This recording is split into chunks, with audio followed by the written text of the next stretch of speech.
आपण इथं जमल्याचं मी सर्वांचं प्रथमतः या सर्व समाज बांधवांचं मनापासून धन्यवाद आभार मानतो. मित्र, आज आमचं जमल्याचं कारण म्हणजे आज आपले धनगर आरक्षण संदर्भात पंढरपूर, नेवासा, नगर अशा एक 10 ते 12 ठिकाणी माझे एकूण 16 ते 17 बांधव 15 दिवसापासून उपोषणाला बसले आहेत. मित्र, या उपोषणाला बसण्याचं कारण म्हणजे धनगर समाज पूर्वीच एसटी आरक्षण मध्ये आहे, फक्त त्याची अंमलबजावणी करायची. बाबासाहेबांनी आमचा हक्क आम्हाला दिलेला आहे, तो फक्त अंमलबजावणी करायची. या सरकारने त्यासाठी खूप दिवस झाला डोळा झाकलेला आहे आणि यासाठी माझे धनगर बांधव मला वाटते आज 15वा दिवस आहे.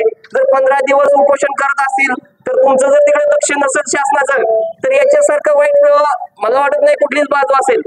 तरी पण मी शासनाला प्रत्येक वेळेस मला वाटतं 1 तारखेच्या अगोदर एक 10 दिवस आपण धनगर जागर यात्रा काढली. त्या धनगर जागर यात्रेच्या माध्यमातून पूर्ण महाराष्ट्रभर फिरून म्हणजे काही बांधवांनी पूर्ण महाराष्ट्रभर फिरून समाज जागृती केला. प्रथमतः मुख्यमंत्री उपमुख्यमंत्री निवेदन दिलं. त्यांना सांगितलं की आमच्या ज्या मागण्या आहेत त्या मागण्या मान्य कराव्यात, परंतु तरी पण त्यांनी डोळजागपणे केले. नंतर 1 तारखेपासून आजपर्यंत 2 ते 3 तारखेपासून आजपर्यंत पंढरपूरला 6, नेवाशाला 6, धुळ्याला 1, नगरला 2 असे एकूण 15-16 बांधव माझे आंदोलना बसले, उपोषणा बसले आहेत. आज 15 दिवस उपोषण करायचं म्हणजे चेष्टा नाही. आज जर आपण 1 दिवस नाही खाल्लं, मुख्यमंत्री उपमुख्यमंत्र्यांनी जर 1 दिवस उपाशी राहिले तरी त्यांना दुसऱ्या दिवशी काय होतं ते त्यांनी स्वतः पाहावं. करून आंदोलन करणं, उपोषण करणं एवढा सोपा विषय नाहीये मित्रांनो. स्वतः बी विचार करावा, इतरांना बी विचार करावा. आज 15 दिवस उपोषणा बसून जर शासनाचे प्रतिनिधी फिरकत नसतील आंदोलनाकडे तर आम्हाला रस्ता रोको केल्याशिवाय पर्याय आहे का? आणि माझी शासनाला विनंती आहे, आज फक्त रस्ता रोको केलाय, शासन जर असं डोळा करणार असेल तर हे धनगरांचे जे पिवळे वाघ आहेत ते जर एकदा रस्त्यावर उतरले किंवा यांनी जर काही तोडफोड चालू केली तर याची पूर्ण जबाबदारी सरकार, उपमुख्यमंत्र्यांनी, दोन्ही उपमुख्यमंत्र्यांची राहील. कारण मित्रांनो, परिस्थिती असं झाली, आज 15 दिवस जर उपोषण होत असेल आणि तुम्ही त्याकडे डोळाजागपणा करत असेल किंवा तिकडे फिरकतही नसाल तर तुमचं करायचं काय आणि हे किती दिवस चालणार याचा बी कुठेतरी विचार केला पाहिजे. आणि जेवढं जमत तेवढं लवकरात लवकर शासनाला माझी विनंती आहे की आपण प्रयत्न करावा. आज आणि उद्यामध्ये जर तुम्ही नाही, उद्या पंढरपूरला राज्यव्यापी आंदोलन आहे, जर उद्या तिथं आम्हाला अंमलबजावणीचं पत्र नाही मिळालं तर पुढचे जे काही घटना होतील, आचारसंहिते जे काही अहिंसेचा मार्ग माझे आंदोलक स्वीकारतील तर सर्व त्याची जबाबदारी शासनाची राहील.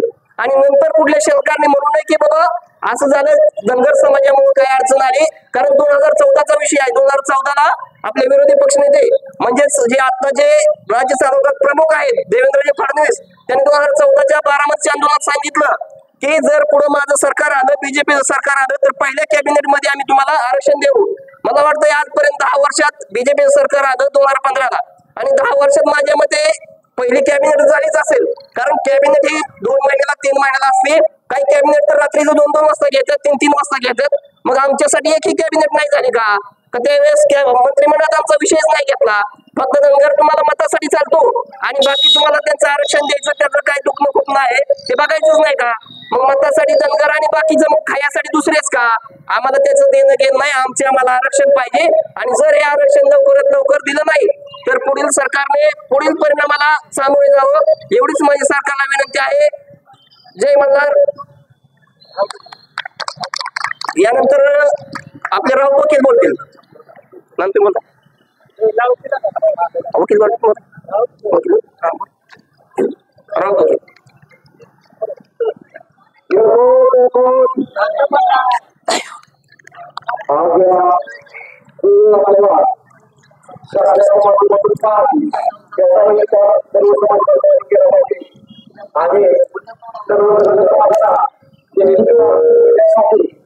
आपण सर्व त्या आंदोलनासाठी तालुक्यातून आपल्या ओबीसी समाजाकडून त्या आंदोलनासाठी आमचा 100% पाठिंबा राहणार आहे. आपण सर्वजण दोघांमध्ये ठेवत असतो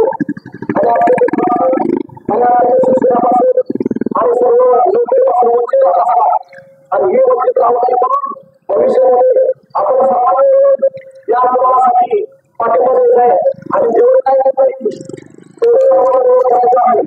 आज या आंदोलनासाठी सर्वजण समाज बांधव उपस्थित राहिला. तसंच सर्व क्षेत्रातील आमचे दरवकील असतील, बरेच जण असतील. हे सर्वजण उपस्थित राहिले आणि येणाऱ्या काळात सुद्धा या आंदोलनासाठी आमचा पाठिंबा राहील एवढं बोलताना थांबतो. यानंतर आमचे मार्गदर्शक पोपटनाथ पवार मार्गदर्शन करतील. किती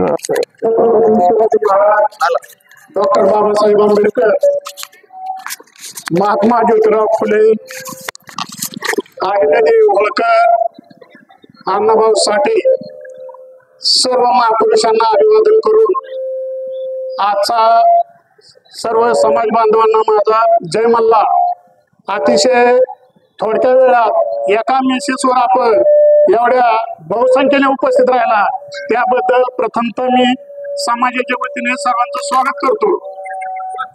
आता 1952 डॉक्टर बाबासाहेब आंबेडकरांनी जे गॅजेट केलेलं आहे त्या 36 नंबरला ओराण आणि धनगर, आता धनगर आणि धनगरवाद मिटलेला आहे.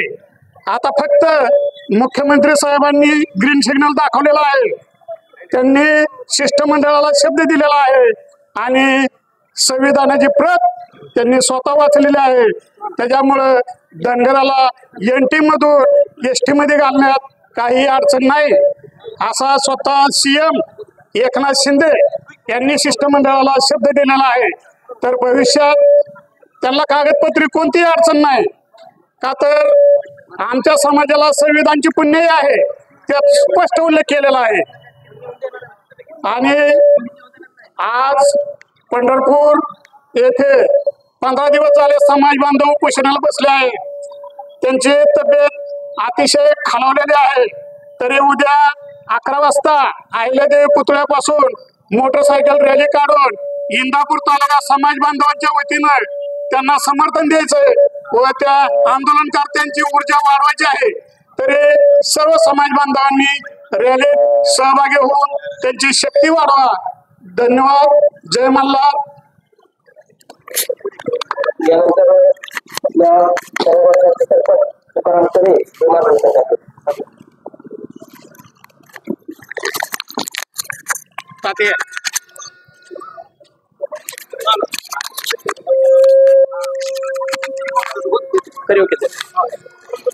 आज या ठिकाणी आपल्या धनगर समाजाला STचं प्रमाणपत्र मिळवण्यासाठी इंदापूर तालुका धनगर समाजाच्या वतीनं हा जो काही रस्ता रोको या ठिकाणी करण्यात आलेला आहे. सुरुवातीला मी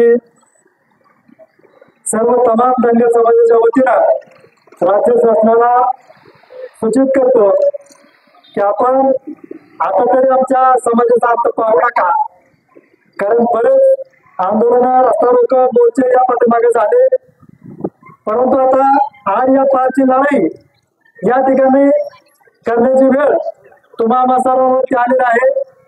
म्हणून मी जास्त काही न बोलता उद्याच्या आता पेपीरांनी सांगितलं त्याप्रमाणे उद्याच्या पंढरपूर ते होणाऱ्या मेळाव्यासाठी आपण सर्वांनी जास्तीत जास्त इंदापूर तालुक्यापासून जायचं आहे.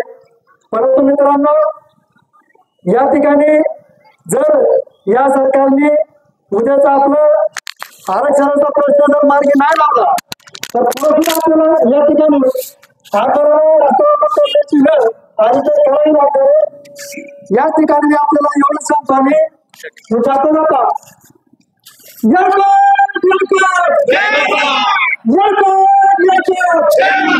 आरक्षण आमच्या हक्काचं, आरक्षण आमच्या हक्काचं. धन्यवाद. यानंतर करावतील सरकारने करावतील आपल्याला ठिकाणी मार्गदर्शन करतील. त्यांनी मार्गदर्शन करा.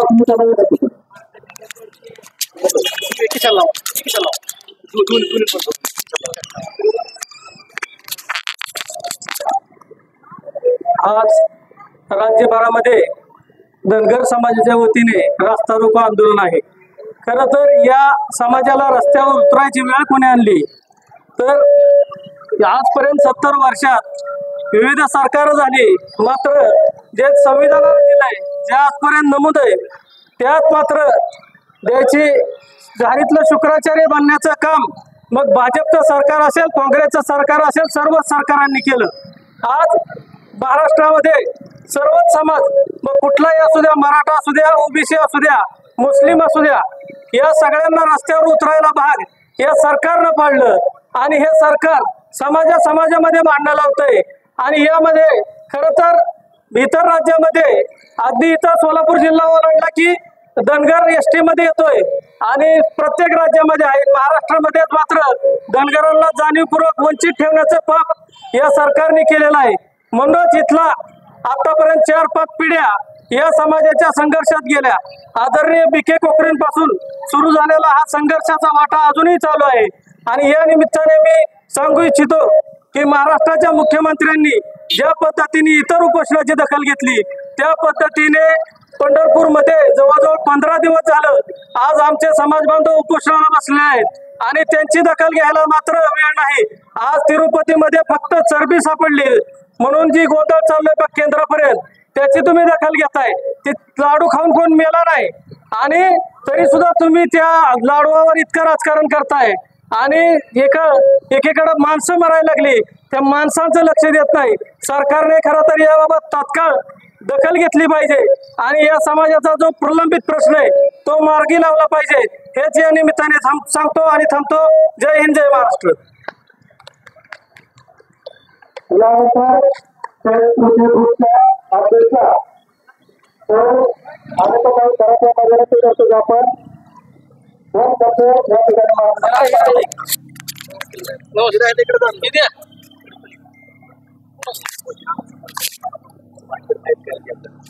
सर्वांना नमस्कार। आज मी सर्वांना सांगू इच्छिते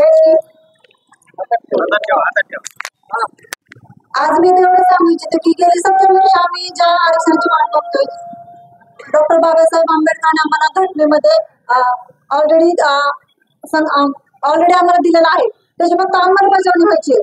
आम्ही किती दिवस झाले हे सांगतो की फक्त ड र करा, धनगर आणि धनगर एवढा एका शब्दाचा फरक आहे। तर शासनाला कळवण्याची विनंती आहे की आमची त्यांनी मागणी लवकरात लवकर ह्याचा विचार करावा। आज गेली 15 दिवस झाला आपण बघतोय आमचे समाज बांधव पंढरपूरमध्ये उपोषण करतायत। अक्षरशः त्यांची शेवटचं म्हणजे एवढा त्रास होतो की ते सांगू शकत नाही शब्दात, एवढं भयंकर परिस्थिती चालली। आज 15 दिवस झालं ते अन्न नाही, पाणी नाही, काही नाही। शासनाचा विचार करणार आहे की नाही, शासनाला जाग देणार आहे। मला शासनाला एवढं सांगायचंय, आता हा धनगर समाज पेटून उठलाय, तर याचं एक ठिणगी आहे, ठिणगीचं एक मोठ्या वनव्यामध्ये रूपांतर होऊ शकतं। तर वेळी सावध व्हा, ठिणगीचं वनव्यामध्ये रूपांतर होण्यापासून थांबवा। याच्यामुळे तुम्ही लवकरात लवकर याची दखल घ्या, मला एवढं सांगू इच्छिते। जय हिंद, जय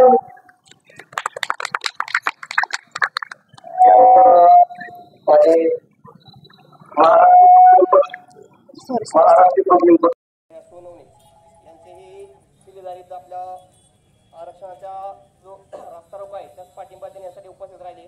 मी त्यांचे माझ्या समाज बांधवांच्या वतीनं, सर्व धनगर समाजाच्या वतीनं मनापासून आभार मानतो। धन्यवाद। रिपब्लिकन पक्ष। यानंतर आमचे जाहीर वकील बोलतील। प्लीज 2च मिनिटात बोलावं, कारण थोडंसं कमी आहे। राष्ट्रमाता अहिल्याबाई होळकर यांना विनम्र अभिवादन करून आज या महाराष्ट्रामध्ये धनगर समाजासाठी ज्या महाराष्ट्रामध्ये जागोजागी उपोषण आणि आंदोलन ह्या बाबतीमध्ये आज 15 ते 20 ठिकाणी आंदोलनाच्या माध्यमातून आरक्षणासाठी जो प्रयत्न चालू आहे, या आरक्षणाला इंदापूर तालुका धनगर समाजाच्या वतीने आम्ही बिनशर्त असा पाठिंबा देत आहोत। आणि प्रशासनाला आमची एवढीच विनंती आहे, इतके दिवस 70 वर्ष झाला आम्ही ज्या आरक्षणाची वाट पाहतोय, अंमलबजावणीसाठी तुम्ही जर 70 वर्ष लावत असाल आणि ह्या धनगर समाजाचा जर तुम्ही अंत बघत असाल, तर ही काळाची पावलं वळखून तुम्ही पुढचा विचार करावा। आणि आजपर्यंत आम्ही आंदोलनं केली, रस्ता रोको केलं, पण सर्व काही शांततेच्या मार्गाने केलं, उपोषण केली। परंतु इथून पुढच्या काळामध्ये आमची शासनाला विनंती की आम्हाला कुठंतरी आक्रमक होऊन जाट समाजासारखं उग्र आंदोलन केल्याशिवाय या महाराष्ट्र सरकारला जाग येणार नाही। म्हणून त्यांनी आमच्या या आंदोलनाची, या उपोषणकर्त्याची वेळीच दखल घ्यावी, अन्यथा पुढचे परिणाम गंभीर होतील। एवढाच मी या ठिकाणी या धनगर समाजाच्या आंदोलनाला पाठिंबा देताना या ठिकाणी मी माझे विचार व्यक्त करतो आणि थांबतो. जय हिंद, जय मल्हार. त्यानंतर आप्पासाहेब माने बोलतील. आप्पा माने नंतर पळकर साहेब बोलतील. आप्पा माने. सर्वप्रथम राजमाता महाराणी अहिल्यादेवी होळकरांच्या चरणी नतमस्तक होतो आणि आजच्या होत असलेल्या महाराष्ट्रभर होत असलेल्या रास्ता रोको कार्यक्रमासाठी आज आपण इंदापूर या ठिकाणी पंढरपूरमध्ये जे आपले समाज बांधव गेले 15 दिवस झालं आपल्या शरीराचा आणि देहाचा त्याग करण्यासाठी बसलेले आहेत त्या शूरवीर 6 मावळ्यांना पहिल्यांदा सलाम करतो आणि या ठिकाणी उपस्थित असणाऱ्या धनगर समाज बांधवांना विनंती करतो. मित्रांनो, धनगर समाजाच्या आंदोलनाचा प्रश्न हा आपला आजचा किंवा कालचा प्रश्न नाही आहे. हा लोकशाहीमध्ये संविधानाने दिलेला 1950 पासूनचा आपला प्रश्न हा प्रलंबित आहे आणि तो प्रश्न घेऊन आपला समाज बांधव लढत आहेत. मित्रांनो, हा धनगर समाजाची असणारी परिस्थिती आणि धनगर समाजाची असणारी आजची परिस्थिती ही या समाजाने आजपर्यंत शांततेच्या मार्गाने समाज आपला घेत चाललेला आहे. त्यामुळे शासन आणि प्रशासन गेली 70 वर्ष झालं धनगर समाजाकडे पाहताना हा समाज शांत आहे. या समाजाचं कोणतंही आंदोलन उग्र होणार नाही या भ्रमात असलेला महाराष्ट्र सरकार आहे आणि त्या सरकारचं आजही म्हणणं आहे की हा समाज हा शांत आणि झोपलेला आहे. परंतु मित्रांनो, या समाजाला मला या समाजाला बरोबर घेऊन किंवा या समाजाने आजपासून इथं शपथ घ्या की धनगर समाज हा सुद्धा शांत समाज नाही तर येणाऱ्या काळामध्ये उग्र होणारा समाज आहे आणि ते तुम्हाला मला येणाऱ्या काळात दाखवून द्यावा लागेल. धनगर समाज आपला घरी ठेवून येणारी लाठी आणि काठी आणि कुऱ्हाड धनगर समाजाच्या हातामध्ये कायम काठी आणि कुऱ्हाड असती. ती काठी आणि कुऱ्हाड इथून पुढच्या काळात धनगर समाजाला गरज पडली तर ती वापरावी लागेल आणि ती वापरण्याची ताकद या धनगर समाजामध्ये आहे. स्वतःच्या हक्कासाठी स्वतःच्या असणाऱ्या आमच्या हक्कासाठी आम्ही कोणत्याही गोष्टीचे हात पार करू शकतो. हेही या समाजाचं म्हणणं शासनाने आणि प्रशासनाने लक्षात घ्यावं. परंतु माझ्या समाजाला ती वेळ येऊन देऊ नये अशी प्रशासनाला विनंती करतो. आणि येणाऱ्या इथून पुढचे आंदोलन ही प्रशासनाने लक्षात घ्यावं. धनगर समाजालाही स्वतःच्या अस्तित्वाची जाग आलेली आहे आणि तो समाज डॉक्टर बाबासाहेब आंबेडकरांनी सांगितल्याप्रमाणे ज्या समाजाची जितनी संख्या आहे तितकं आरक्षण त्या समाजाला तितकं आरक्षण मिळालं पाहिजे. जिसकी जितनी संख्या बारी उसकी उतनी हिस्सेदारी या तत्वावरती आम्ही आमचं आरक्षण मागतोय. ते शासनाने वेळीच या समाजाला द्यावं. पुन्हा एकदा सांगतो, जे आमचे 6 बांधव पंढरपूरमध्ये बसलेले आहेत त्या बांधवांना केवळ आणि केवळ त्या बांधवांना पाठिंबा देण्यासाठी एवढा समाज या ठिकाणी उपस्थित राहिलेला आहे. उद्याचं आंदोलन आहे. उद्या या ठिकाणाहून 4 व्हीलर असतील, मोटरसायकल असतील, या तालुक्यातले धनगर समाज याही ठिकाणावरून पंढरपूरला उद्या हजारांच्या संख्येने जाणार आहे आणि उद्या तिथं जी काही घोषणा होईल त्या घोषणाचं इथून पुढच्या काळात इंदापूर तालुक्यामध्ये महाराष्ट्रात नव्हे तसं प्रसाद उतरल्याशिवाय राहणार नाहीत. एवढंच या ठिकाणी बोलतो आणि या ठिकाणी थांबतो. जय भीम, जय मल्हार. धन्यवाद आप्पासाहेब. नक्कीच आपला समाज बसणार नाही कारण खूप झाला. आता फक्त काठीच हातात घ्यायची वेळ आली. पावसामुळे थोडं लवकर रोखून घ्यायचंय. आपल्या आंदोलनात रस्ता रोकोस पाठिंबा देण्यासाठी ओबीसी नेते पांडुरंग तात्या शिंदे हे उपस्थित आहेत. त्यांचं मनापासून आभार मानतो. धन्यवाद तात्या. यानंतर तात्या 2 शब्दात संबोधन करतात. तात्या, पाऊस आहे, थोडंसं लवकर घ्या. आज या ठिकाणी आमचे सर्व इंदापूर तालुक्यातील सर्व धनगर बांधव वर्षानुवर्ष मेंढीपाळीचा व्यवसाय करून आपला परपंच भागवत असताना सर्व डोंगरदऱ्यामध्ये भयानक परिस्थितीमध्ये जगत असताना आज महाराष्ट्र शासन असेल, केंद्र शासन असेल यांनी या आमच्या धनगर समाज बांधवांचा विचार केला पाहिजे. येणाऱ्या काळामध्ये जर शासनाने ह्या धनगर समाजाला आरक्षण दिलं नाही तर आम्ही सर्व ओबीसी बांधव, आमचा सर्व माळी समाज, आमच्या पुणे जिल्हा असेल, महाराष्ट्रातील सर्व ओबीसी समाज असेल, खंबीरपणे ह्या धनगर समाजाच्या पाठीमागं राहील. या ठिकाणी गेल्या जय मल्हार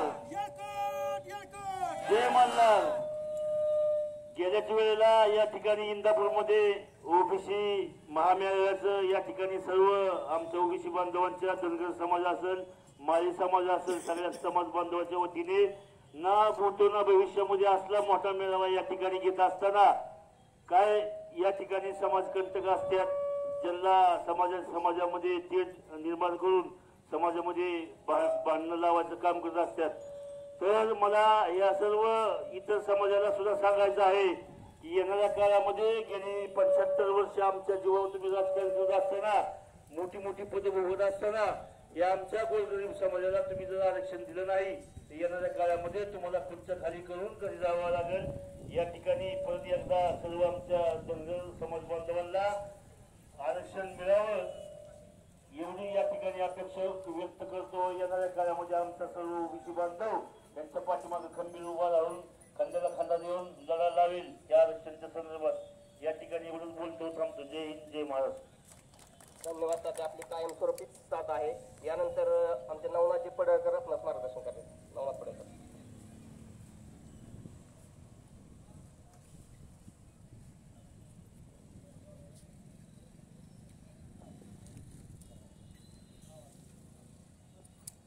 इंदापूर तालुका आणि परिसरातील जमलेल्या तमाम समाज बांधवांना मानाचा मदत जय मल्हार. इंदापूर तालुक्यातल्या आसपासच्या भागातून जी सर्व मंडळी इथे उपस्थित आहेत, खरं तर धनगर आरक्षणाच्या अंमलबजावणीचा हा विषय आहे. हा विषय काय नव्याने मागणीचा नाही. सर्वात महत्वाचं इथं जमलेल्या तमाम समाज बांधवांसहित इतर सर्व 18 पगड जाती धर्मातल्या माझ्या बांधवांना माझी विनंती आहे, हा लढा फक्त धनगर समाजाचा नाही.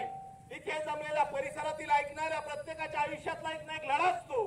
इंदापूर तालुक्यातला हा समाज बांधव 18 पगड जातीच्या कुठल्याही नेत्याच्या मागे सक्षमपणे उभा राहायला तयार होता, उभा राहतोय आणि भविष्यात राहील. परंतु त्याच्या रोजीरोटीच्या आणि त्याच्या लेकराबाळाच्या भविष्यासाठी तुम्ही सोबत राहणार की नाही, धनगर समाजाच्या या प्रश्नासाठी तुमची साथ मिळणार का नाही, हा सर्वात महत्वाचा विषय आहे.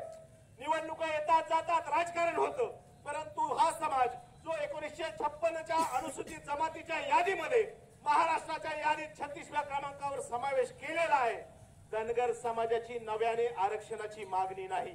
बंधूंनो लक्षात घ्या, बांधवांनो लक्षात घ्या, ज्यांची ज्यांची नव्याने मागणी आहे, जे या अनुसूचित जमातीच्या यादीत नसतील त्यांचा प्रश्न वेगळा आहे आणि आमचा प्रश्न वेगळा आहे. बांधवांनो, फक्त अंमलबजावणी करण्याचा प्रश्न आहे. आणि म्हणून महाराष्ट्रातल्या एकनाथ शिंदे साहेबांच्या सरकारला आणि सर्वच समाविष्ट असणाऱ्या पक्षांना माझी कळकळीची आर्त नम्र विनंती आहे, धनगर आरक्षणाची अंमलबजावणी करण्यासाठी आता परीक्षा पाहू नका, या समाजाचा अंत पाहू नका. गेली 30 वर्ष हा लढा लढला. 2004 साली पंढरपूरला वाजपेयी साहेब आले होते, त्यावेळी आम्ही मोठं आंदोलन उभं केलं होतं. 2014ला बारामतीला केलं होतं आणि 2024 आता हे आंदोलन उभं आहे. तर 10 वर्षांनी हा लढा लढला जातो. केवळ समाजाला खोटी भूलथापा देऊन आपण सत्तेत यायचा प्रयत्न करता, पण यावेळी तसं होणार नाही. यावेळी हा समाज जागा झालेला आहे. तुम्ही इतर समाजाला जो सन्मान देता, इतर समाजाचे प्रश्न सोडवता, तोच सन्मान मान आणि या प्रश्नाची अंमलबजावणी करण्यासाठी धनगर समाजाला देखील न्याय मिळावा ही भावना आहे. आणि म्हणून साक्षात विठुरायाच्या साक्षीने 6 धनगर समाजाचे वाघ पंढरपूरला उपोषणाला बसलेले आहेत. साक्षात ज्ञानेश्वर माऊलींच्या नेवासा भूमीमध्ये 6 धनगर समाजाचे वाघ उपोषणाला बसलेले आहेत. लातूरमध्ये माझ्या 2 भावंड उपोषणाला बसलेले आहेत. महाराष्ट्रात अशा प्रकारे 14 जण उपोषण करतायत. इतर भागात देखील आंदोलन उपोषण सुरू आहेत. हा इंदापूर तालुक्यातला रास्ता रोको केवळ आणि केवळ त्या सर्व उपोषणकर्त्यांना समर्थन देण्यासाठी आणि आरक्षणाच्या अंमलबजावणीसाठी आहे. आणि म्हणून माननीय एकनाथ शिंदे साहेब, आम्हाला अतिशय आनंद वाटतोय, तुम्ही सर्वांना न्याय द्यायला चाललेला आहात, पण या समाजाला जर काही चुकून इथून दगाफटका झाला तर हा समाज विसरणार नाही. माझी तमाम परिसरातील सर्व लोकप्रतिनिधींना जाणीवपूर्वक विनंती आहे, आमची रस्त्यावरची संख्या बघू नका, मतपेटीमध्ये जी संख्या आमची असणार आहे त्याच्याकडे बघा. रस्त्यावर बरेच जण आलेले नसतील, येणाऱ्या काळात तेही येतील, पण मतपेटीमध्ये आम्हाला परिवर्तन करण्याची ताकद आमच्यामध्ये आहे आणि अशा प्रकारची आमची ताकद घेऊन आम्ही काम करतोय. येणाऱ्या काळात या परिसरातील जे काही लोकप्रतिनिधी असतील, आमदार असतील, माजी आमदार असतील, आसपासचे आमदार, माजी मंत्री असतील आणि भविष्यात ज्यांना कुणाला इथं आमदार, खासदार, मंत्री व्हायचंय, जेडपीत लढायचंय, त्याला एकच आम्ही विचारणार साहेब, आमच्या आरक्षणाच्या आंदोलनाच्या वेळी तुम्ही कुठे होता, या रस्ता रोकोच्या वेळी तुम्ही कुठे होता, हे विचारल्याशिवाय या भागातला सामान्य धनगर समाज राहणार नाही. त्यामुळे तुम्ही केवळ आता भूलथापांना बळी पाडणार नाही. मागणं पाठिंबा देतो, लढाईला मी काय उतरू शकत नाही, आम्ही तुमच्या सोबतच आहोत. तुम्हाला मदत केली तर मराठा समाज नाराज होईल, नाराज होईल, अरे किती दिवस चालायचं. अरे एक काहीतरी तुम्ही आमच्या सोबत आहात की नाही हे ठरवा. तुम्हाला मतदान द्यायचं नाही द्यायचा समाज ठरवेल. आणि तुम्ही जर समाज सोबत राहिला तर समाज 100% तुमच्या सोबत राहील. म्हणून मी सर्व लोकप्रतिनिधींना देखील विनंती करतो, तुम्ही आमच्याकडे नाही आलं तरी चालेल, पण तुम्ही कमीत कमी एकनाथ शिंदे साहेब, फडणवीस साहेब, अजितदादा, विरोधी पक्षातले सर्व मंत्री, विरोधी पक्ष नेते यांना भेटून तुम्ही काय बोलताय का? आमच्याकडे नका येऊ, आम्हाला नका समर्थन देऊ.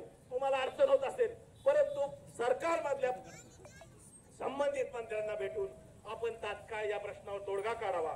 हा आठवडा बंधू आणि भगिनींनो अतिशय निर्णायक आहे. आचारसंहिता कधीही लागू शकते. त्यामुळे आपला लढा जो आहे तो या 8 दिवसात इतका शिखरावर पोहोचणार आहे. उद्या घराघरातला कार्यकर्ता 2 चाकी 4 चाकी घेऊन हजारोच्या संख्येने पंढरपूरकडे कूच करेल आणि या पंढरपूरचं आंदोलन जे आहे, उपोषण जे आहे त्याला बळ देईल. आणि यानंतर पुढचा निर्णय पंढरपूरमध्ये जे काही ठरेल तो आपल्या गावागावात करायचा आहे, एवढंच बोलतो. आणि या लढ्यामध्ये महाराष्ट्रातल्या रस्त्यावर आज रस्ता रोको सुरू आहे. या लढ्यामध्ये इंदापूर तालुक्यामध्ये लासुर्णे असेल, कळस असेल, रेंडे असेल, आज इथं असेल, वेगवेगळ्या भागात रस्ता रोको यशस्वी झालाय. तमाम इंदापूरकर वासियांना सर्वांना आम्ही आभार मानतो. आमच्या आंदोलनाला ज्यांनी ज्यांनी समर्थन दिलं, अनेक बंधू आहेत तात्यांसारखी सगळे, या सर्वांचा आभार मानतो आणि थांबतो. जय हिंद, जय मल्हार. येळकोट येळकोट येळकोट येळकोट. धन्यवाद पडळकर साहेब. नक्कीच आता खूप दिवस झाले आपण बघतोय की तुम्ही बघा, तुम्ही व्हा पुढे, आम्ही मागं लढतो, मागं येतो, हे करतो ते करतो. बाद झाला आता जो आपल्या बरोबर, आपल्या समोर, आपल्या बरोबर साथीनं राहील त्याचा जिथनं पुढे समाज विचार करेल. हे तुम्ही जसं ठणकावून सांगितलं तेच 100% आपण करूया. सर्वच आज इथं सर्व माझे समाज बांधव जमले, तसेच रिपब्लिकन पक्ष असेल, तात्या असतील, सचिन राऊत वकील असतील, या सर्वांनी जो आम्हाला पाठिंबा दर्शवला तर मी समाजाच्या सर्व समाजाच्या वतीनं त्यांचा मनपूर्वक आभार मानतो. यानंतर आपण तहसीलदार साहेबांना निवेदन देऊ आणि आपला कार्यक्रम संपवू. साहेब जर आले असतील त्यांनी पुढे यावं. शासनाचा कोण जर प्रतिनिधी असेल तर त्यांनी पुढे यावं.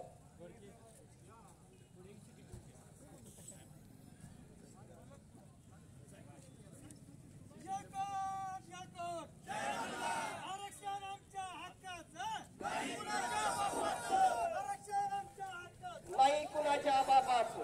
येकोट येकोट येकोट येकोट.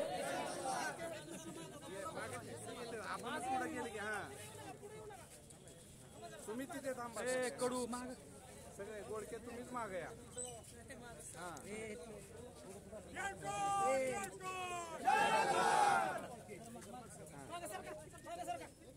ताकदीचं नाही पाणता ते पाणता ते